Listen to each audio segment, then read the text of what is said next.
عبداللہ ابن مسعود رضی اللہ تعالیٰ عنہ کہتے ہیں کہ ایک دفعہ میں آپ صلی اللہ علیہ وسلم کی موجودگی میں نماز پڑھ رہا تھا اور سیدنا ابو بکر اور عمر رضی اللہ تعالی عنہما وعلیہم السلام وہ بھی وہاں پہ موجود تھے. میں نماز کے جب یعنی کہ تشہد میں بیٹھا، میں نے اللہ کی حمد کی، التحیات للہ والصلوات والطیبات، اس کے بعد درود پڑھا اور اس کے بعد میں نے دعا مانگنا شروع کی تو آپ صلی اللہ علیہ وسلم نے ارشاد فرمایا سل تعطا سل تعطا، مانگ تجھے دیا جائے گا، مانگ تجھے دیا جائے گا. یعنی جو درود شریف اور ذکر کے ذریعے متوجہ ہوتا ہے اللہ تعالیٰ اس کی دعا قبول کرتا ہے. اور پھر ابن مسعود ادھر ہی روایت کرتے ہیں، ساتھ ہی جامع ترمذی میں دوسری حدیث ہے صحیح سند کے ساتھ، کہ ایک شخص آیا، اس نے جو ہے وہ نماز کے دوران حمد و درود کے بغیر ڈائریکٹ اللہ سے مانگنا شروع کر دیا. تو جب وہ فارغ ہوا آپ صلی اللہ علیہ وسلم نے اسے بلا کر کہا کہ سائل تو نے مانگنے میں جلدی کی، تجھے چاہیے کہ جب دعا مانگنے لگے پہلے اللہ کی حمد بیان کر، پھر مجھ پر درود پڑھ اور پھر اللہ کی طرف متوجہ.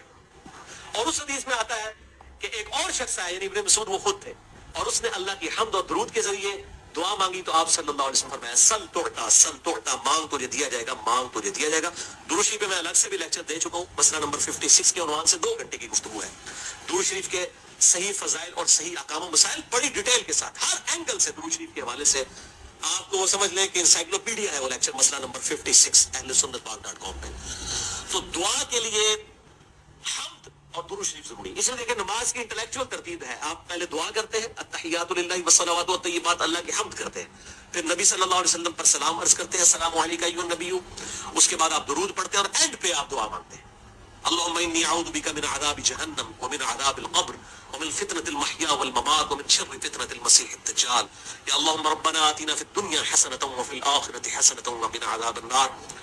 یا رب اجعلنی مقیم الصلاة ومن ذریتی ربنا وتقبل دعائی ربنا اغفر لی ولوالدی وللمؤمنین یوم یقوم الحساب. کوئی بھی دعائیں مانگیں، یہ بھی مانگیں جو میں وظائف بتا رہا ہوں، کیونکہ بخاری اور مسلم کی متفق علیہ حدیث ہے. مشکات میں آپ کو تشہد والے چیپٹر میں حدیث مل جائے گی کہ نماز میں تشہد میں درود کے بعد جو چاہو اپنے رب سے مانگو، یعنی عربی میں مانگنا ہوگا، دعائیں مانگے، دعائیں معصورہ کتاب و سنت میں جتنی ہیں وہ مانگے، اس کے علاوہ بھی مانگ سکتے ہیں اگر الفاظ درست ہوں لیکن عربی زبان میں. تو یہ پہلا وظیفہ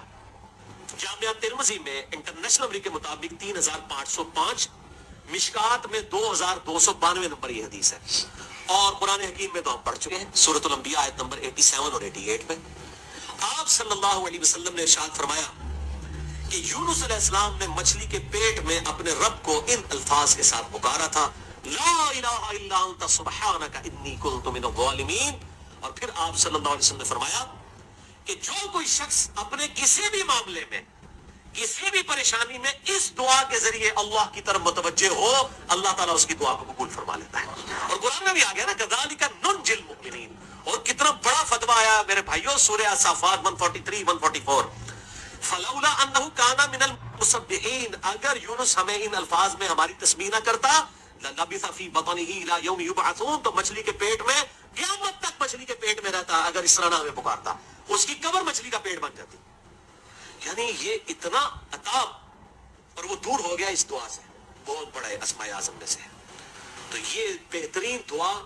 بہترین وظیفہ، اسماء اعظم میں سے بہترین چیز، اور سب سے بڑھ کر جو میں نے بات کی کہ بہترین استغفار، اللہ سے توبہ مانگنے کا بہترین ذریعہ. اور کس طریقے سے؟ اللہ تو پاک ہے نا، تجھ سے تو غلطی نہیں ہوگی، میں بندہ ہوں غلطی کروں گا، تو اللہ نے تو معاف کرنا ہے نا، کیونکہ بندے نے اپنی عاجزی کا اظہار کر لیا ہے اور اللہ تعالیٰ کو بتایا اللہ یہ تیری کوالٹی ہے، تو غلطی نہیں کرتا، تو میں تو انسان ہوں غلطی کروں.